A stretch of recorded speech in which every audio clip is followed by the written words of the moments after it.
4월 첫째 주 예배 하나님께 드리겠습니다. 먼저 기도하고 우리 찬양하겠습니다. 하나님 감사합니다. 오늘도 주일 주님 앞에 예배로 모입니다. 하나님이 공동체 가운데 함께 하시고 또 우리가 드린 이 작은 예배지만 하나님 우리가 마음과 정성을 다해서 주님께 나오니 주님 받으시고 흠양하여 주시옵소서. 예수 이름으로 기도합니다. 찬양합시다.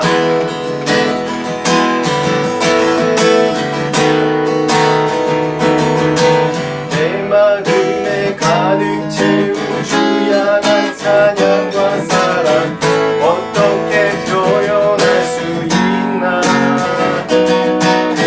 수많은 찬양들로 그만 표현할 수 없어 다시 고백합니다. 다시 한번 합시다. 내 마음에 가득 채운 내 마음에 가득 채운 주 향한 사냥과 사랑 어떻게 표현할 수 있나. 수많은 찬양들로 그만 표현할 수 없어 다시 고백합니다. 내 맘에 가득 채운 내 맘에 가득 채운 주 향한 찬양과 사랑 어떻게 표현할 수 있나. 수많은 찬양들로 그만 표현할 수 없어 다시 고백합니다. 사랑해요. 주 사랑해요. 엄만나요. 말로 다 할 수 없어. 주 사랑해요. 찬양받아 주소서. 수많은 멜로디와 찬양들이 들렸지만 다시 고백하기 원하네. 주님은 나의 사랑 삶의 중심 되시오니 주를 찬양합니다. 주 사랑해요. 원망나요. 말로 다 할 수 없어. 주 사랑해요. 찬양받아 주소서. 다시 한번 합시다. 수많은 멜로디와 찬양들이 들렸지만 다시 고백하기 원하네. 주님은 나의 사랑 삶의 중심 되시오 주를 찬양합니다. 주 사랑해요. 원망나요. 말로 다 할 수 없어. 주 사랑해요. 찬양받아 주소서. 다시 한번 이 찬양할 때는 우리가 오늘 좀 주님 앞에 사랑을 좀 고백합시다. 정말 수많은 멜로디와 찬양을 드렸지만 지금 이 시간 고백하는 찬양과 예배가 정말 새로운 것입니다. 다시 한번 우리의 마음과 정성을 다해서 다시 한번 내 마음 가득 채운 주 찬양한다고 고백합시다. 내 마음에 가득 채운 주 향한 찬양과 사랑 어떻게 표현할 수 있나. 수많은 찬양들로 그만 표현할 수 없어 다시 고백합니다. 주 사랑해요. 주 사랑해요. 원망나요.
할 수 없어.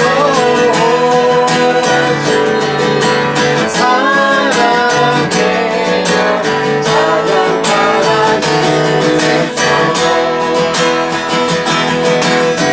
나를 향한 주의 사랑 산과 바다에 넘치는 내 마음 전체 나에게 참 감격해.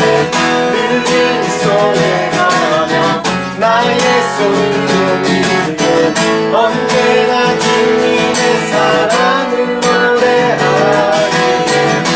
주의 사랑 노래하리라. 영원토록 노래하리라. 주의 사랑 노래하리라. 영원토록 노래하리라. 다시 한번 합시다. 나를 향한 주의 사랑 산과 바다에 넘치는 내 마음 열쇠 주님 나에게 참 감격해.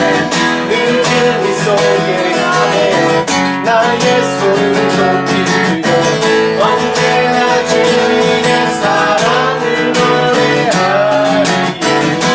주의 사랑 노래하리라. 영원토록 노래하리라. 주의 사랑 노래하리라. 영원토록 노래하리라. 내가 춤을 출 때 바뀌겠지만 우리도 주 앞에 함께 기뻐 춤을 추게 되리.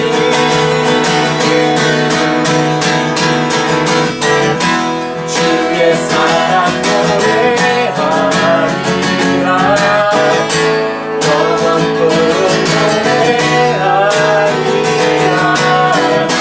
주의 사랑 노래하리라. 영원토록 노래하리라. 다시 한번 나를 향한 주의 사랑 산과 바다에 넘치는 내 마음 열쇠 주님 나에게 참 감격해. 늘 진리 속에 걸어가며 나의 손을 높이고 언제나 주님의 사랑을 노래하리. 주의 사랑 노래하리라. 영원토록 노래하리라.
한번 주님 앞에 헌신합시다.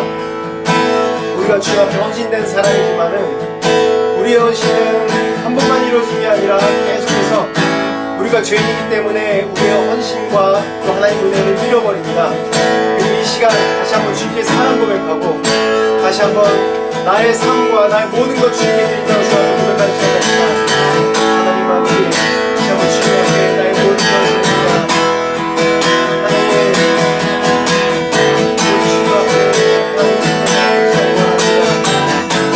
우리 평생의 주님 한 분 하나만도 우리의 순간의 삶을 가져가 하나님 내 인생의 것이 나의 헌신과 다시 한번 세우시고 하나님 다시 한번 나의 생명까지 주님의 은혜라고 고백하오니 나의 모든 것을 주시니 나의 모든 것을 주시니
수많은 어떤 말도 불렀던 소리로 그 앞에서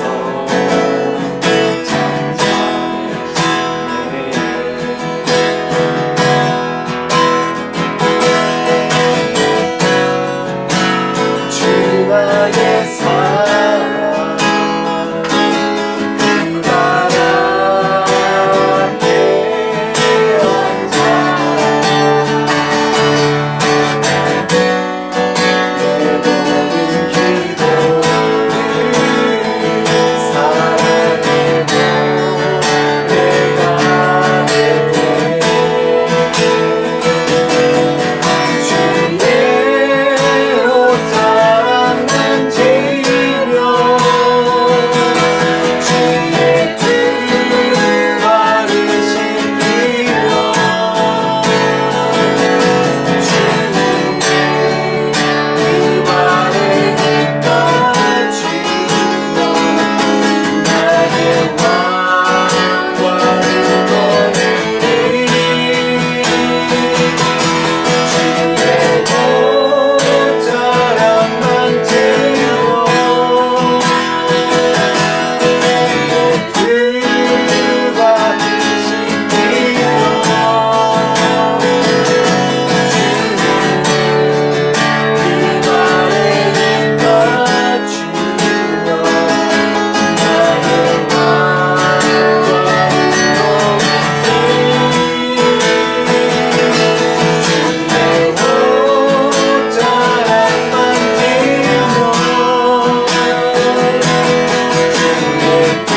두 발을 씻기며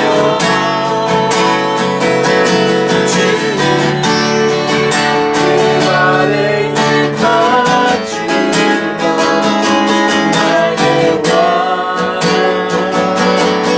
나의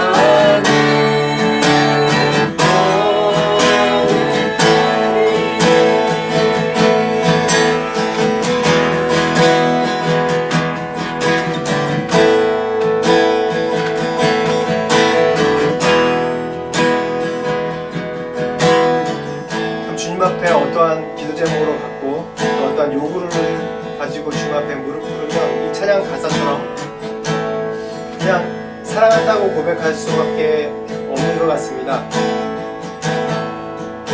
주님의 사랑을 받을 자는 교만한 자가 아니라 겸손한 자입니다. 자기 머리카락을 풀어 헤치면서 옥합을 깨뜨리면서 자기 모든 것 들여서 또 낮아진 나중에 가장 낮아지면서 주님 앞에 그 사랑 표현을 한 그 여인처럼 주님의 발을 붙들고 또 나의 눈물로 그 발을 씻기면서 주님 앞에 간절하게 낮아진 마음으로 주님 앞에 사랑 고백합시다. 그리고 주님, 나에게 주님의 사랑을 충만케 하여 주옵소서. 주님의 은혜로 충만케 하옵소서. 라고 간절한 마음으로 또 주님의 발 앞에 나와서 기도합시다. 하나님 앞에 그 발 앞에 나옵니다. 주님의 발 앞에 나옵니다. 하나님, 나를 새롭게 하여 주셨소서. 하나님, 주님을 하나님 사랑으로 충만케 하기 원합니다. 하나님 펴주시옵소서. 충만케 하여 주시옵소서. 그 사랑으로 충만케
주여 나의 왕관을 놓으리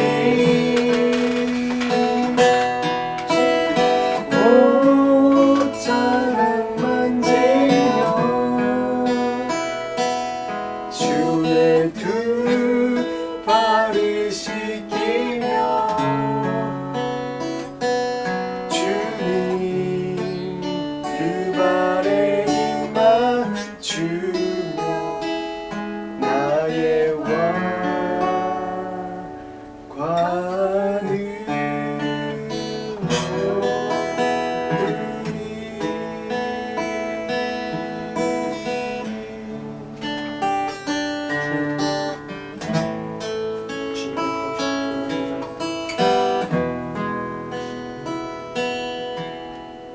주와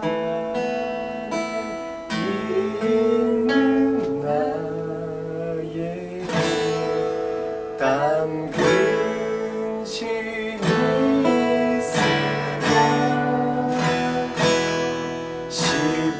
십자가 밑에 내 짐을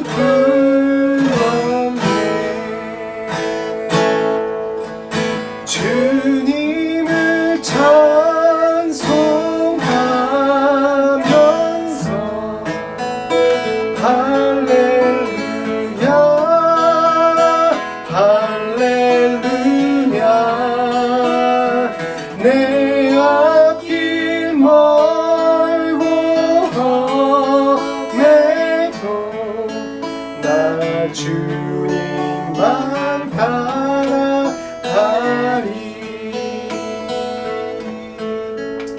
내 주는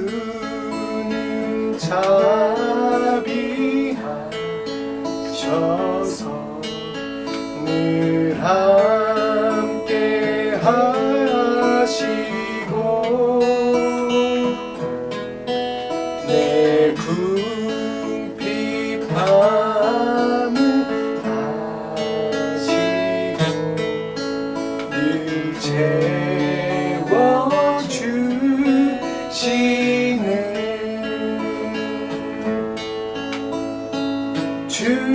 주님을 찬송하면서 할렐루야 할렐루야 내 앞길 멀고 험해도 나 주님만 따라가리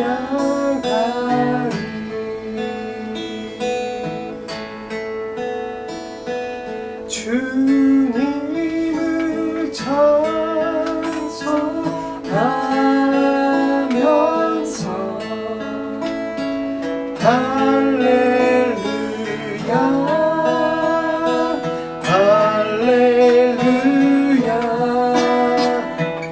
내 앞길 멀고 험해도 나 주님만 따라가리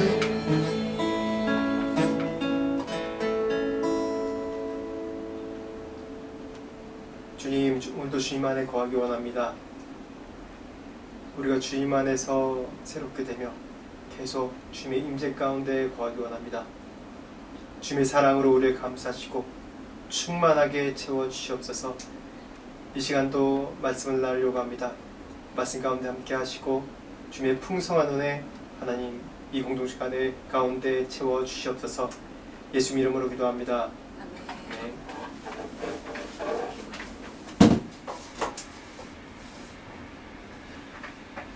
오늘 말씀은 구별된 삶의 능력 두 번째로 그 이방의 빛에 대해서 같이 말씀을 나누겠습니다. 제가 구별된 삶의 그리스도인의 구별된 삶에 대해서 시리즈로 몇 번 더 하려고 하는데 저번 주랑 이번 주까지는 좀 그리스도인의 구별된 삶이 성경적으로 어떻게 우리가 스토리가 전개되며 또 어떤 식으로 하나님께서 아브라함의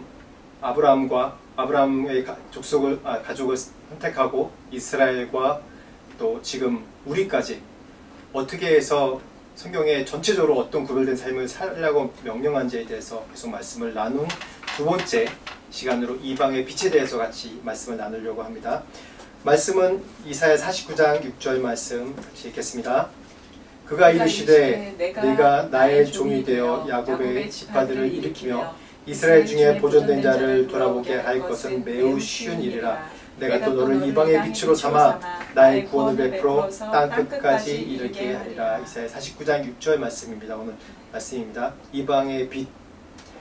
이방의 빛이라는 얘기는 벌써 구약 이사야서에서 먼저 나왔습니다. 하나님이 지난주에 우리가 말씀 나눴듯이 이스라엘을 구별하신 이유가 있습니다. 두 가지죠. 영어로 얘기할 때 belonging, dwelling 이 두 가지로 얘기했는데 좀 쉬운 얘기로 하는 거죠. 내가 이스라엘을 구별하신 이유가 하나님께서 소유하시려고, 또 한 가지는 하나님께서 함께 하시려고, 같은 얘기인데 소유하고 함께 하시려고 이스라엘을 구별하셨다고 했습니다.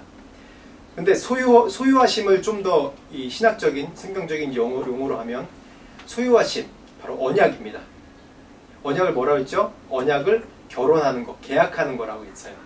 그리고 함께하심 뭐냐면 임재를 얘기합니다. 함께하시는 증거가 뭐라고 했죠?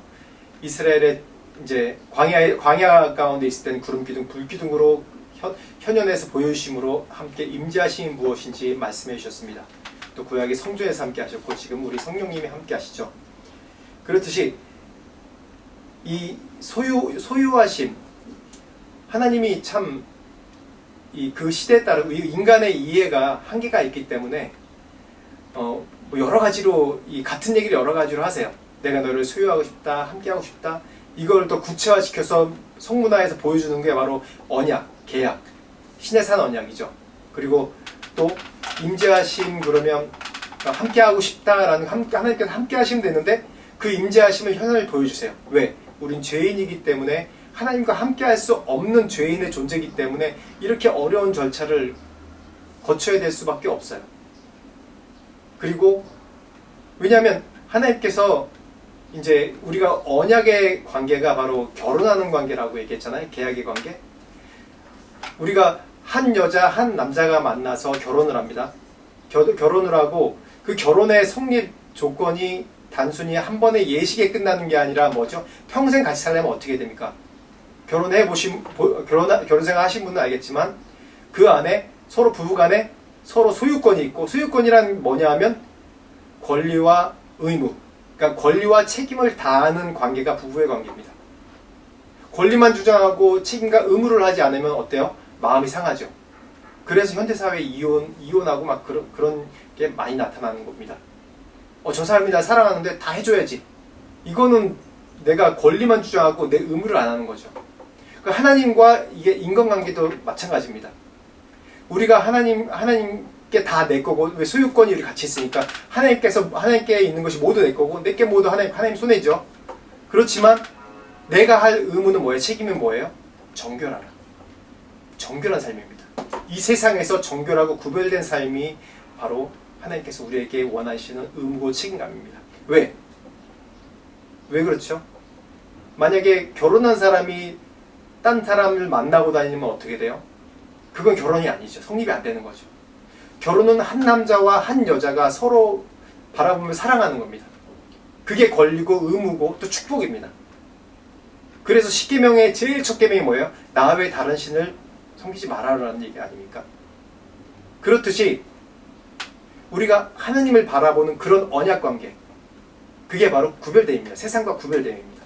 그 얘기를 제가 이번 주 계속해서 이제 하고 있는 겁니다. 두 번째 말씀 보겠습니다. 신명기 4장 7절 말씀과 민수기 16장 8절에서 9절 말씀인데 먼저 읽겠습니다. 우리 하나님이 여호와께서 우리가 그에게 기도할 때 우리의 가까이 하심과 같이 그 신이 가까이함을 얻는 큰 나라가 어디에 있느냐. 신명기 4장 7절. 그리고 모세가 또 고라에게 이르되 너희 레위 자손들아 들으라. 이스라엘의 하나님이 이스라엘 회중에서 너희를 구별하여 자기에게 가까이 하게 하사 여호와의 성막에서 봉사하게 하시며 회중에서 서서 그들을 대신하여 섬기게 하심이 너희에게 작은 일이겠느냐. 민수기 16장 8절에서 9절 말씀입니다. 하나님이 이스라엘을 선택하셨습니다. 그리고 열방 가운데 구별하셨습니다. 그리고 그 이스라엘 안에서도 또 구별된 지파가 있습니다. 레위 지파입니다. 지난주에 얘기했듯이 레위 지파입니다. 레위 지파의 역할이 뭐예요? 제사장이죠.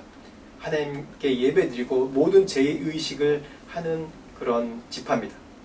그래서 12지파 중에 한 지파, 레위 지파를 따로 구분하셨어요. 그 이유가 뭐냐면 이스라엘 가운데 이스라엘이 이 열방 가운데 어떻게 행해야 되는지 하나의 모델, 하나의 샘플로, 모델링으로 레위 지파를 구별하신 거예요.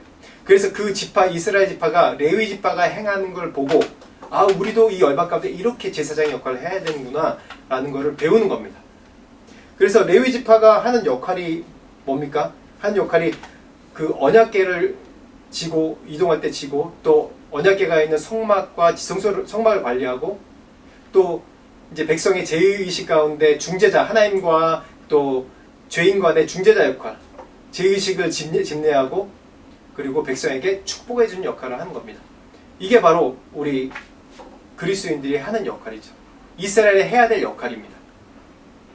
열방과 하나님 사이의 중재자 역할을 하며 또 열방을 축복하고 또 하나님의 임재하심의 샘플링이 되는 모든 나라에 하나님의 임재하심을 경험하는 나라가 이런 나라고 이런 축복을 받는 나라라는 걸 모든 열방 가운데 알리는 역할을 하는 것이 바로 이스라엘이 하는 역할입니다. 다시 말하면 쉽게 말하면 프리즘 아시죠?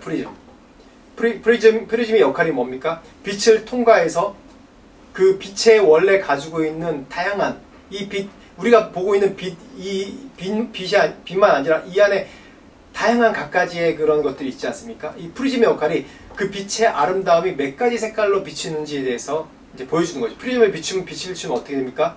이게 7가지 색깔로 무지개로 나타나잖아요.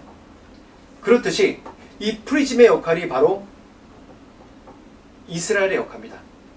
바로 하나님이란 빛을 이 이스라엘을 통해서 하나님의 그런 아름다움을 이스라엘 통해서 이 온 열방 가운데 보여주는 게 바로 이스라엘의 역할이에요. 그래서 성경적으로 이야기하면 하나님이 어떤 분인가, 또 하나님이 어떻게 이스라엘에 행하셨는가, 또 어떤 큰 팔로 구원하시고 어떻게 광야에서 인도하시고 어떤 축복을 하시고 어떤 역경 가운데서 어떻게 하나님이 이스라엘 보호하시고 또 은혜를 주셨는가 라는 것을 온 열방에게 보여준 역할을 하는 거예요. 하나님의 그 능력과 하나님의 은혜를. 그게 바로 이스라엘이 구별되어야 되는 그런 것이고 이스라엘의 존재 이유입니다. 그래서 바로 이것을 바로 뭐라고 하냐면 이스라엘 하나님이라고 얘기하죠. 우리는 프리즘이라고 얘기하지만 프리즘을 바로 이스라엘 하나님이라고 얘기해요. 이스라엘만의 하나님이 아니라 이스라엘 하나님, 이스라엘을 통해서 하나님이 이스라엘을 통해서 하나님이 어떤 분인지 열방 가운데 보여주려고 이스라엘을 선택하신 겁니다. 말씀 보겠습니다. 오늘 읽었던 말씀인데 그가 이르시되 내가 나의 종이 되어 야곱의 지파들을 일으키며 이스라엘 중에 보존된 자를 돌아오게 할 것은 매우 쉬운 일이라. 내가 또 너를 이방의 빛으로 삼아 나의 구원을 베풀어 땅끝까지 이르게 하리라. 이사야서 49장 오늘 주제 말씀이죠. 또 동일하게 사도행전 13장 47절 보면 주께서 이같이 우리에게 명하시되 내가 너를 이방의 빛으로 삼아 너를 땅끝까지 구원하게 하리라 하셨느니라 하니. 제가 이 두 가지 말씀을 왜 같이 읽었냐면 신약에서도 똑같이 이방의 빛이라고 얘기합니다. 사도 바울이 이 그대로 이사야 말씀을 그대로 인용하는 것이요. 너를 이방의 빛으로 삼아 너를 땅까지 구원하게 하리라 하셨느니라. 사도행전에 나온 말씀입니다. 즉 이방의 빛, 이스라엘의 역할이 구약이나 신약이나 동일하게 하나님의 그 빛을, 하나님의 그런 어떠하심을 이 열방 가운데 선전하는 것이 바로 이스라엘의 역할입니다. 이방의 빛. 또 세상의 빛 역할입니다. 너희는 세상의 빛이라. 산 위에 있는 동네가 숨기지 못할 것이요 사람이 등불을 켜서 말 아래 두지 아니하고 등경에 두나니 이러므로 집안 모든 사람에게 비추니라. 이같이 너희 빛을 사람 앞에 비치게 하여 그들로 너희 착한 행실을 보고 하늘에 계신 너희 아버지께 영광을 돌리게 하라. 마태복음 5장 14절에 16절입니다. 우리의 구별하신 이유는 하나님의 아름다운 덕을 온 세상에 선조하는 것입니다. 이스라엘은 집을 질 때 산 위에 진다고 합니다. 산 위에 져서 이 밑에를 다 볼 수 있게 그 산 위로 진다고 합니다. 근데 미국 같은 경우에는 이제 뭐 바닷가에 진다고 해요. 돈 있는 사람들은 바닷가에 이 뭐 넓은 집을 진다고 합니다. 또 우리나라 뭐 부산 같은 경우 봐도 이제 바닷가에 바다를 향해서 집을 다 져요. 그렇듯이 이 말씀 가운데 보면 모든 사람이 바로 이스라엘이 누구인지 알게 하기 위해서 세상에 비추는 빛이 되게 하기 위해서 등불을 등경 위에 두는 것처럼 이스라엘을 그런 존재로 삼으시겠다고 말씀하시는 겁니다. 구별하시겠다고 말씀하신 겁니다. 또 말씀 보겠습니다. 베드로전서 2장 9절. 그러나 너희는 택하신 족속이여 왕같은 제사장들이요 거룩한 나라요 그의 소유가 된 백성이니 이는 너희를 어두운 가운데서 불러내어 그의 기이한 빛에 들어가게 하시니 아름다운 덕을 선포하게 하려 하심이라. 베드로전서 2장 9절 말씀입니다. 왕같은 제사장입니다. 이스라엘 민족의 구별은 이방 나라를 배척하는 것이 아니라 오히려 그들에게 이스라엘 하나님을 전하기 위해서 구별하신 것입니다. 교회 부르심도 마찬가지죠. 교회를 구별하신 것은 세상을 버리고 너희만 노아 왕조처럼 너희만 우리끼리만 살자 이렇게 하는 것이 아니라 어두운 세상의 빛을 비추게 하시려 구원하시려고 교회를 세우신 것입니다. 여기서 왕 같은 제사장의 뜻은 왕을 섬기는 제사장입니다. 구별됐다는 것입니다. 또 이방 가운데 그 구별된 목적이 계속 얘기하지만 그 빛을 비추게 하시려고 하나님의 덕을 선전하게 하시려고 하신 것이 바로 이스라엘을 구별하신 겁니다. 그래서 여러분은 어두운 세상 가운데 빛이 되시겠습니까? 아니면 어둠 가운데 빛을 숨기고 묻혀 사시겠습니까? 사람들이 이제 교회 다니는 사람들은 역시 달라 이런 소리를 들어야 되지 않습니까? 이게 바로 하나님의 덕을 선전하는 것이 아닙니까? 근데 요즘엔 많이 그러죠. 교회 다니는 사람이 저 모양이야. 뭐 나쁜 짓 하고 그러면 교회 다니는 사람이겠네. 이렇게 얘기하는 경우도 있죠. 요즘엔.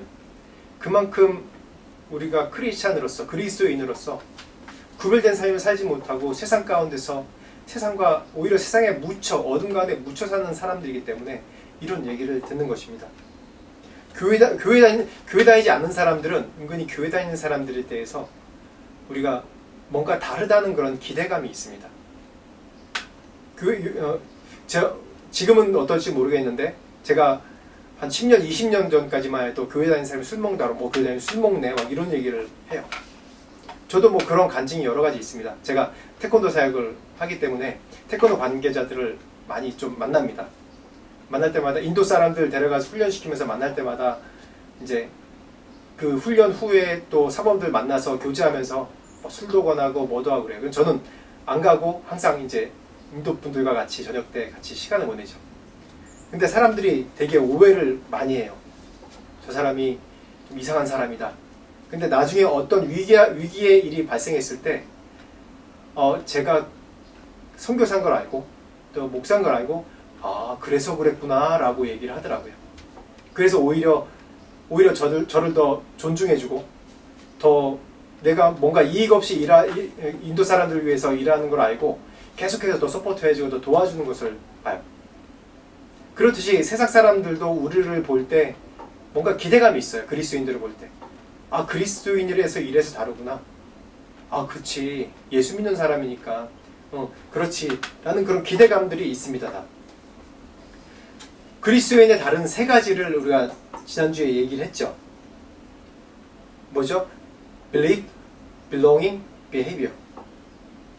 즉 가치관과 물질관과 또 행동 양식이 다른 겁니다. 제가 여기에 대해서 좀 더 자세하게 이제 시리즈로 계속 말씀을 나누려고 합니다. 왜냐하면 지금 이 시대에 구별된 삶이 어떤 것인지 우리가 너무 헷갈려 있고 세상 가운데 살면서 내가 구별된 삶이라고 얘기하지만 구별된 삶이 아닌 경우가 많아요. 저조차도 그런 경우가 많습니다.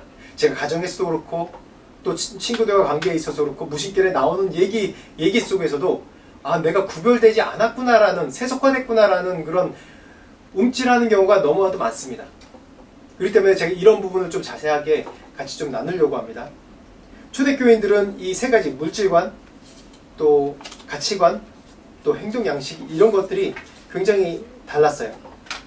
하나님이 이스라엘을 구별하는 것은 가나안에서 이방 나라들과 우상을 섬기는 것에 빠지지 말라고 또 이스라엘 하나님 한 분만 예배하라고 그렇게 해서 정확하게 구별하신 거예요.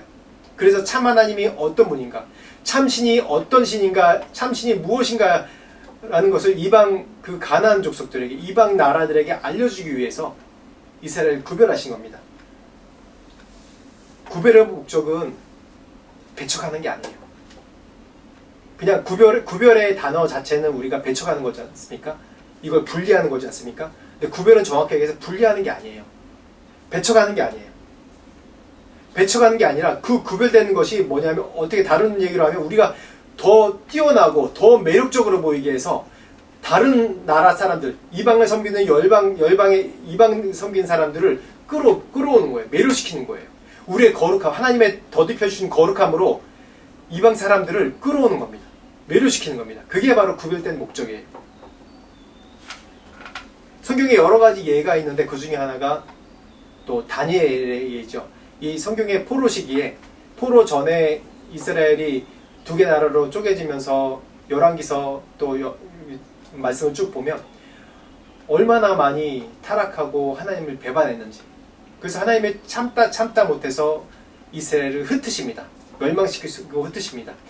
그 가운데서도 하나님께서 참 하나님의 사람을, 구별된 사람을 또 세우신 경우를 성경 말씀 통해서 여러 가지 볼 수 있습니다. 그 중에 하나의 인물이 다니엘입니다.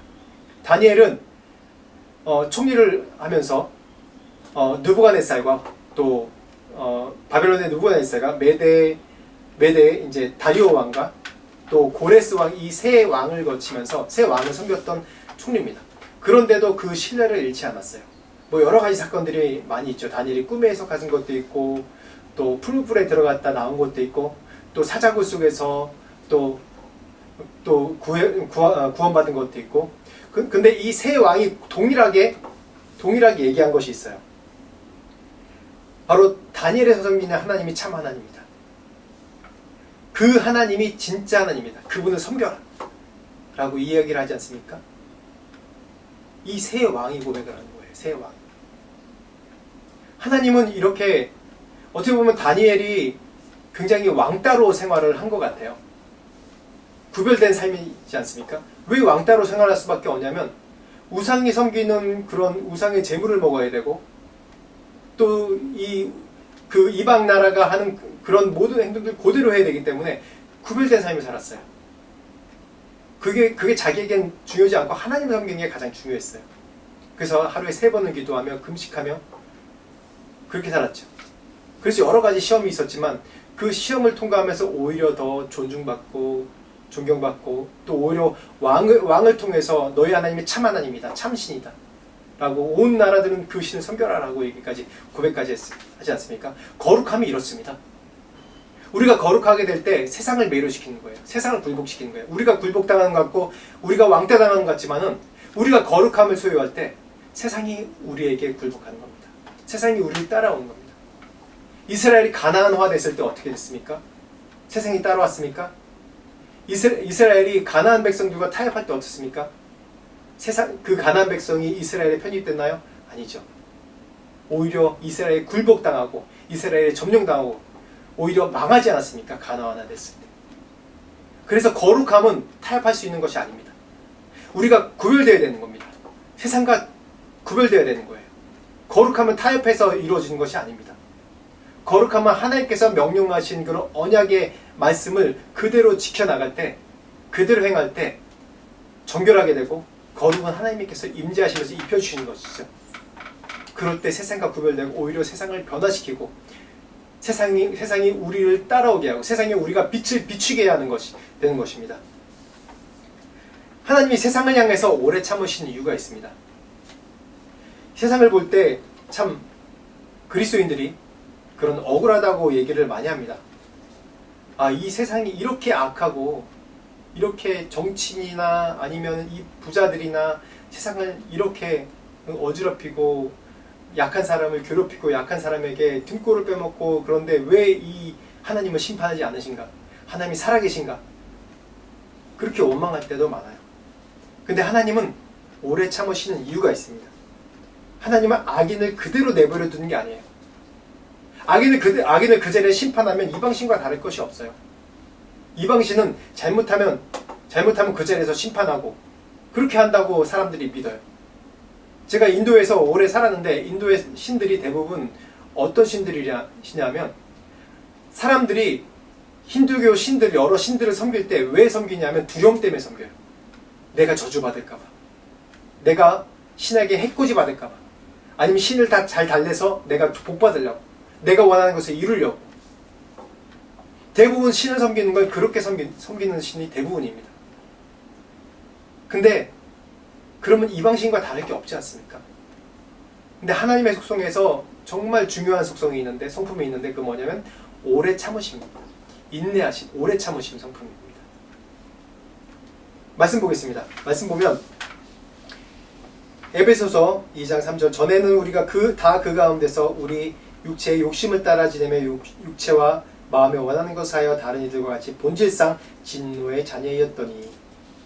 디모데전서 말씀, 밑보다 모든 사람이 받을 만한 이 말이여, 그리스도 예수께서 죄인을 구원하시려고 세상에 임하셨다 하였도다. 죄인 중에 내가 괴순이라. 그러나 내가 긍휼을 입은 까닭은 예수 그리스도께서 내게 먼저 일체 오래 참으심을 보이사 후에 주를 믿어 영생 얻는 자들에게 본이 되게 하려 하심이니라. 보면 이 바울이 고백한 내용입니다. 바울이 되기 전에 사울일 때 얼마나 나쁜 짓을 많이 했습니까? 우리 크리스찬들이 볼 때. 유대교 입장에서는 굉장히 열심히 있는 사람입니다. 저 사람이 정말 유대인 중에 유대인이고 바리새파 중에 바리새인이지. 예수 믿는 자를 핍박합니다. 자기 열심으로 핍박합니다. 근데 예수 믿는 사람 입장에서 봐선 볼 때 이 바울을 뭐 어떻게 봐야 됩니까? 야, 저 사람 하나님이 죽이지 않으실까? 저 사람만 없으면 우리가 더 예수를 잘 믿고 더 온 세상에 복음을 전파할 텐데. 아닙니다. 하나님 생각을 다르셨어요. 결국 바울을 향해서 오래 참으심으로 다메섹 도상에서 예수님이 바울을 직접 만나시고 그의 인생이 바뀌어서 어떤 일을 합니까? 열방의 이방의 사도로, 이방의 복음을 전하는 사도로 그의 평생을 지내지 않았습니까? 첫째, 하나님께서 오래 참으신 이유는 나에 대해서 오래 참는 겁니다. 다른 사람에 대해서 오래 참는 것이 아니라 나에 대해서 오래 참으신 거예요. 바울이 고백한 것처럼 나는 죄인 중에 괴수라라고 얘기하고, 또 본질상 우리가 진노의 자식이지 않습니까? 본질상 우리가 태어나면서부터 선한 사람이 어디 있습니까? 죄인이지. 우리가 죽을 죄인이죠. 하나님의 법에 비춰보면 우린 죽을 죄인입니다. 근데 하나님이 우리를 향해서 오래 참으심으로, 우리가 주님 앞에 회개하고 나올 때까지 오래 참으심으로 기다리십니다. 하나님의 법대로 하면 그 자리에서 다 죽어야 돼요. 다 죽었어야 돼요. 그건 이방신이나 다를 바 없죠. 근데 하나님은 모든 사람, 특히 나를 향해서 오래 참음으로 기다리셨다는 그런 증거가 있습니다. 또 오래 참는 이유는 또 뭐냐면, 로마서 9장 말씀 보면, 만일 하나님이 그의 진노를 보이시고 그의 능력을 알게 하고자 하사 멸하기로 준비된 진노의 그릇을 오래 참으심으로 관용하시고, 또한 영광받기로 예비하신 바 긍휼의 그릇에 대하여 그 영광의 풍성함을 알게 하고자 하셨을지라도 무슨 말을 하리요. 그 진노의 그릇을 오래 참음은 우리로 하나님의 영광의 풍성함을 알게 하시려고, 하나님의 영광의 풍성함을 알게 하시려고 하는 겁니다. 우리들이 진노를 받을 수밖에 없는 사람들인데 하나님이 오래 참아주신 것은 바로 영광의 풍성함을 위해서입니다. 그 다음 말씀 또 보겠습니다. 주의 약속은 어떤 일이 이들이 더디다고 생각하는 것 같이 더딘 것이 아니라 오직 주께서는 너희를 대하여 오래 참으사 아무도 멸하지 아니하고 다 회개하기에 이르기를 원하시느니라. 또 우리 주의 오래 참으심이 구원이 될 줄로 여기라. 하나님이 오래 참으신 이유는 아무도 멸망하지 않게 하기 위해서입니다. 하나님은 어떻게 해서든지 온 인류가 모든 사람들이 다 구원받기 원하세요. 모르겠어요. 그렇게 될지 안 될지 모르겠지만 하나님의 원하시는 바라시는 바예요. 이게. 그래서 독생자 아들을 이 세상에 보내주시고 예수의 이름을 부르는 모든 자를 구원하기 원하시는 거예요. 이스라엘이 광야에서 불뱀에 물렸을 때 어떻게 했습니까? 노뱀을 만들어서 들었을 때 이 노뱀을 보는 자는 다 고침을 받으리라 했을 때 노뱀을 본 자는 고침을 받고 그렇지 않은 자는 죽었지 않습니까? 이게 바로 이 노뱀이 바로 예수님의 상징이라고 얘기했어요. 예수님의 예표라고 얘기했어요. 이 신약시대 때는 우리가 다 예수님을 믿을 수 있어요. 지금은 온 세계 방방곡곡에 예수 이름을 들어보지 못한 사람이 없어요. 모든 열방이 다 예수님을 들어봤습니다. 선택은 우리에게 있는 거예요. 그래서 우리가 모든 사람들이, 온 열방이, 온 세계 사람들이 다 예수를 믿게 하시려고 멸망시키지 않게 하기 위해서 하나님이 오래 참으시는 겁니다. 그런데 우리는 어떻게 합니까? 마태복음 15장 21절에서 28절 보면 가나안 여자가 귀신 들린 딸을 구해달라고 합니다. 그때 예수님 뒤에 따라가면서 소리 지르면서 내 귀신 들린 딸 구원해 주십시오 라고 얘기합니다. 가나안 여자는 어떤 여자입니까? 이방 여자 아닙니까? 무시받고 이스라엘에서 무시받고 이방 사람이라고 무시받는 곳 아닙니까? 그런데 예수님께서 그때 하신 말씀이 있습니다. 자녀의 떡을 취하여 개들에게 던지기 마땅하지 아니하다. 근데 여자가 뭐라고 대답하죠? 개도 제 주인의 상에서 떨어지는 부스러기를 먹습니다 라고 대답하고 예수님께서 그 여인의 겸손함과 그 귀함을 아시고 그 딸을 고쳐주십니다. 이 말 속에 보면 예수님께서 왜 이런 말씀하셨죠? 이스라엘 사람들이 지금도 그런데 이방 사람들을 어떻게 여기냐면 개라고 그래요. 개만도 못한 사람들. 그렇게 여깁니다. 상종하면 안 되는 사람들이라고 얘기해요. 자기들은 선택받고 구원받은 사람이고 구별된 사람이고 거룩한 사람이고 정결된 사람이고 이방 사람들은 돼지다. 개다라고 얘기해요. 그래서 이스라엘 사람은 그때 당시에 이 유대인들이 이런 생각을 가지고 있기 때문에 예수님께서 이 이방 가나안 여인에게 그렇게 말씀하셨던 거예요. 정말 개라고 여긴 게 아니라 정말 이 안에 간절함이 있고 겸손함이 있나 보시려고 예수님께서 이 가나안 여인에게 그렇게 말씀하셨다. 이스라엘은 착각하고 있어요.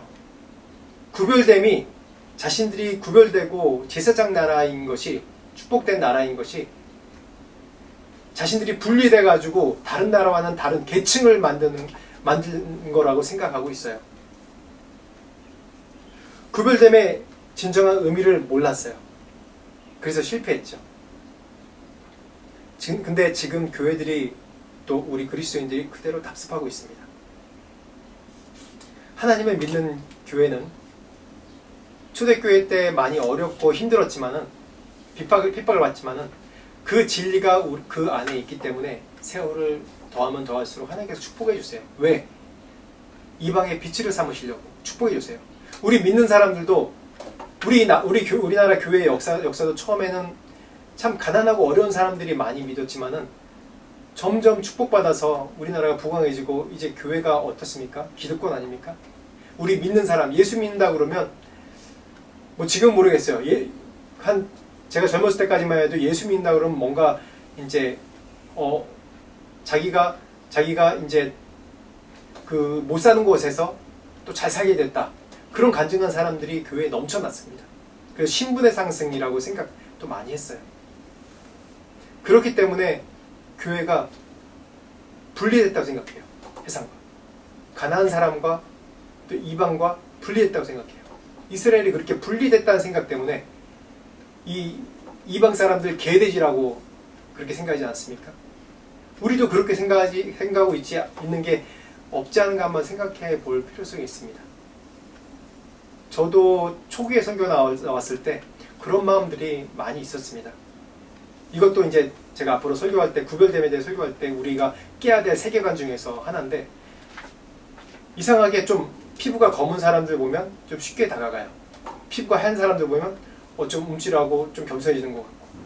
이것도 좀 잘못된 거죠. 선교사인 저에게도 그런 것들이 있었던 것을 볼 수 있어요. 그래서 초반에 이런 것들을 하나님께서 깨시느라고 제 안에 점점 더 겸손하게 한 여러 가지 간증들이 많이 있습니다. 구별됨을 잘 이해해야 됩니다. 구별됨. 구별됨이 분리가 아니에요. 내가 계층이 더 높다는 것이 아닙니다. 계층이 더 낮다는 것이 아닙니다. 구별됨은 그 속에서 구별됨이 분리됨이 아닙니다. 세상과 구별된다는 의미가 그래서 뭔지 아십니까? 하나님께서 구별됨을 말씀하셨습니다. 세상과 분리되는 뜻이 아니에요. 세상에 발을 딛고 있어야 하고 세상과 연결되어 있어야 되는 것이 우리 그리스도인이 말하는 구별됨입니다.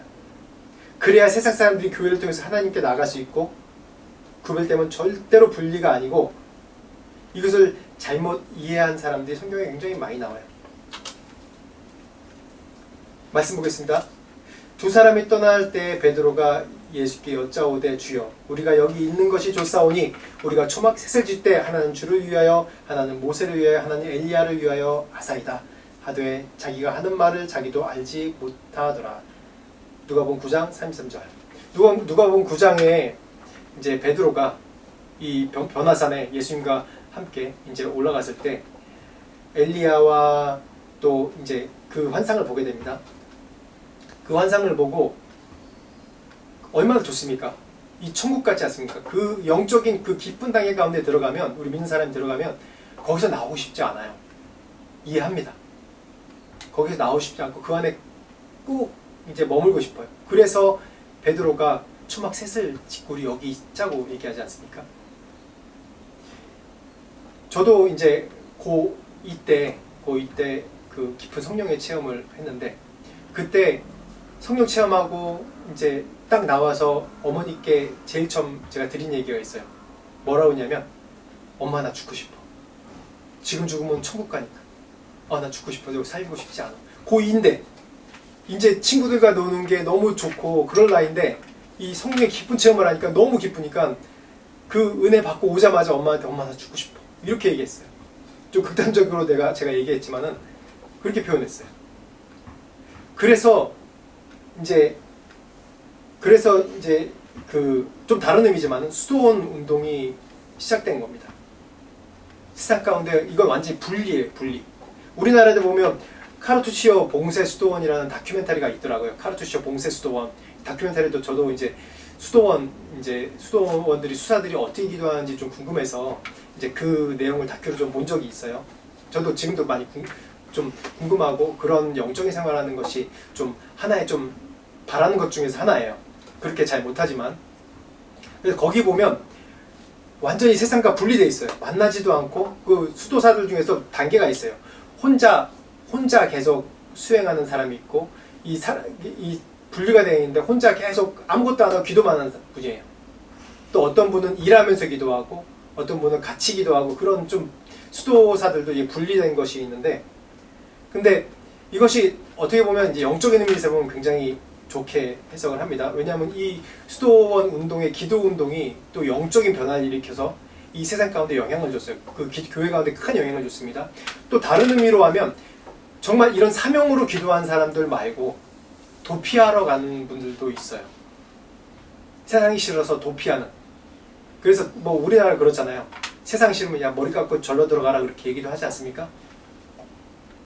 이렇게 도피하려고 하는 분리하는 경우도 있습니다. 그렇지만 중요한 거는 우리가 이건 사명자들이 그렇게 수사들이 수도원에서 기도하는 거고, 그렇지 않으면 우리가 세상 가운데 그리스도인이 되어야 돼요. 다시 얘기하면 우리가 교회가 이제는 이스라엘 대신 신약시대 때는 이스라엘 대신 교회가 프리즘의 역할을 해야 되는 겁니다.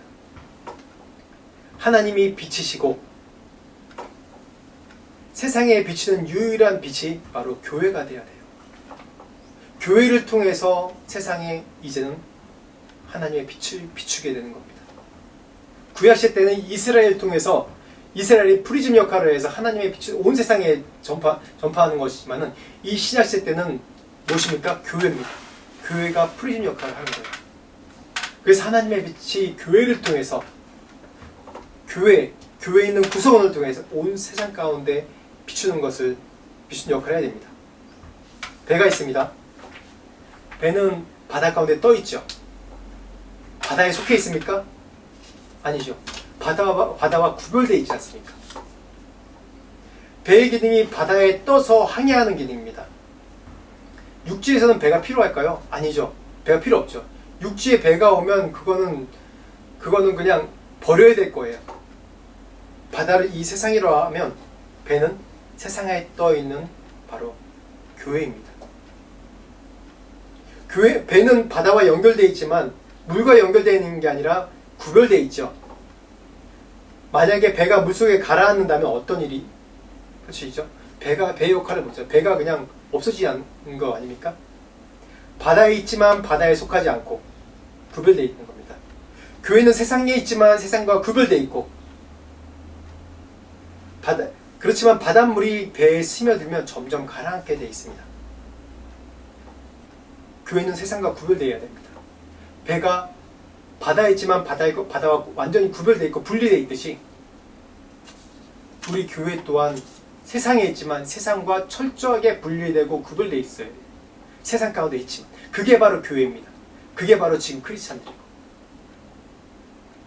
만약에 세상에서 물이 스며들어오고 물이 배에 스며들어오고 점점 스며들어온다면 언젠가 배는 가라앉게 돼 있어요.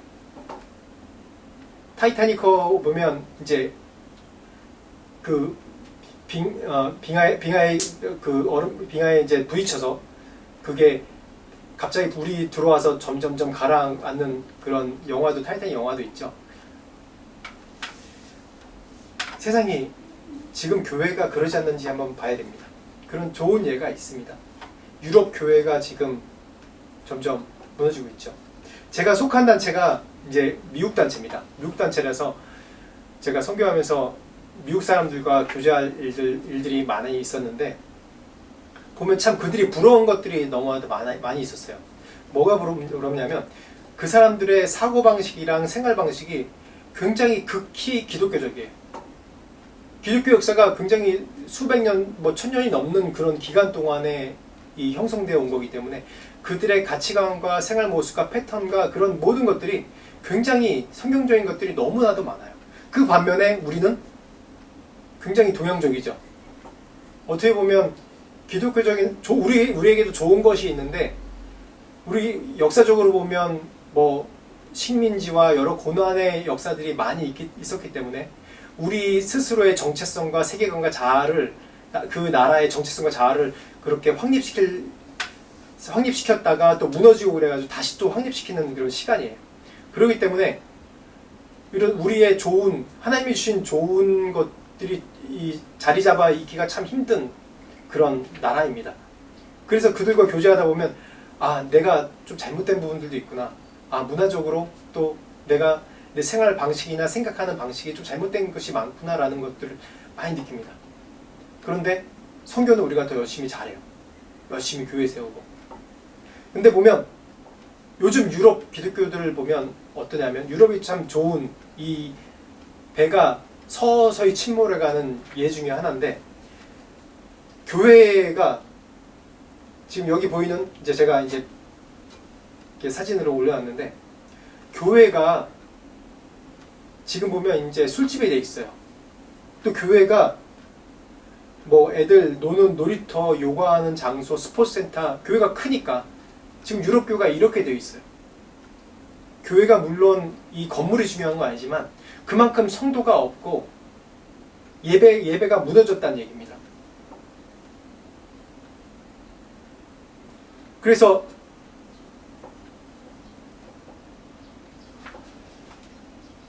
이 교회가, 유럽 교회가 서서히 무너져가고 있어요. 무너져가니까 어떤 일들이 일어나면, 우리가 지금 현실적으로 부딪히는 것들 아닙니까? 크리스찬들이 오히려 동성애 같은 것을 옹호하고 비진리를 진리화하고 이 사람들이 합리적인 생각과 또 세계관이 너무 합리적인 생각과 인본주의 생각이 이 스며들어 오기 때문에, 물론 성경에서 하나님이 우리 사람들을 위해서 모든 걸 창조하시고 만드시고 그렇게 이끌어 가세요. 근데 이 안에 인본주의가 들어와가지고 또 물질주의가 들어와가지고 오히려 동성애를 옹호하고, 동성애도 국리력의 사람들이다, 하나님께서 그렇게 창조하셨다라고 오히려 그렇게 얘기하는 그런 유럽교회가 그렇습니다. 또 미국 교회도 동성애를 찬성하는 주도 있고 그들을 축복하는 교회도 나오고, 자신들이 무너져가는 것을 몰라요. 이런 얘기는 좀 더 이제 나중에 이제 계속 구별함에 대해서 얘기할 때 좀 더 다룰 겁니다. 이 수백 년 동안 단번에 무너진 게 아니에요. 이 수백 년 동안 쌓아온 게 수백 년 동안 서서히 무너져가고 있어요. 유럽 교회가. 우리나라 교회도 그러고 있는 것이 아닌지 한번 살펴봐야 되고, 내 자신도 그렇게 되고 있지 않은지 한번 살펴봐야 됩니다. 이 코비드 시대를 통해서 우리가 참 그리스도인가, 참 그리스도의 그런 신앙을 가진 사람인지 아닌지 교회가 많이 좀 볼 수 있는 시간이 됐습니다. 또 교회도 이 코비드 팬데믹 2년을 거치면서 교회도 참 교회인지 아닌지 좀 보는 시간들이 많이 됐어요. 오히려 지금 이 시간에 이 코비드를 통해서 그 신천지나 또 이단들이 더 활개치고 더 활동을 하는 시간이 됐고, 말씀으로 바로 서 있지 않은 성도 교회들은 그런 것들을 통해서 무너져 버리고, 예배가 올바로 서 있지 않는, 예배 가운데 임재가 없는 교회들은 오히려 코비드를 통해서 교회로 나오지 않는 그 편리함 때문에 사람들이 신앙생활이, 예배생활이 무너져 있는, 정말 유럽교회처럼 명목상의 기독교인들이, 그리스도인들이 되는 경우들이 너무나도 많습니다.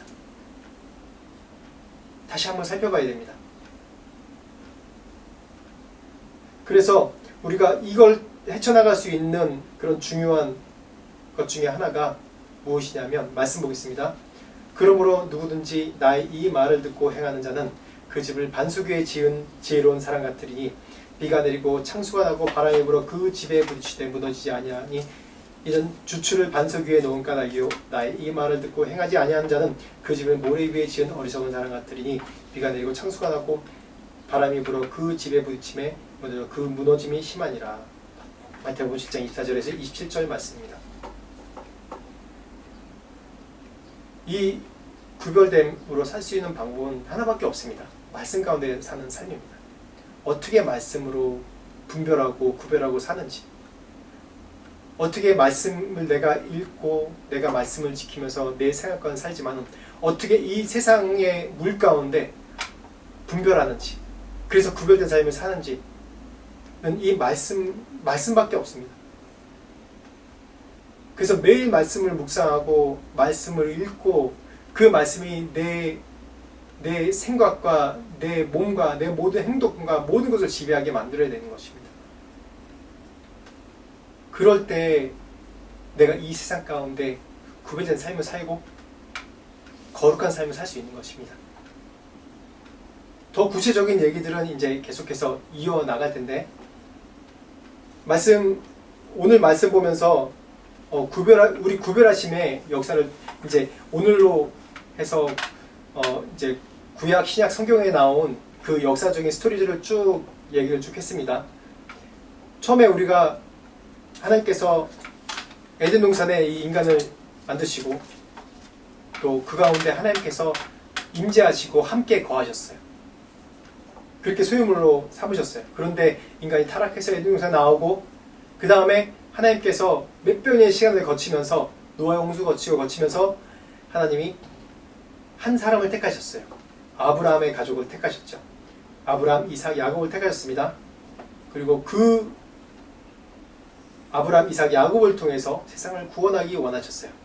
처음에 가족을 택하셨습니다. 아브라함 택하셨어요. 아브라함에게 가족을 택하셨습니다.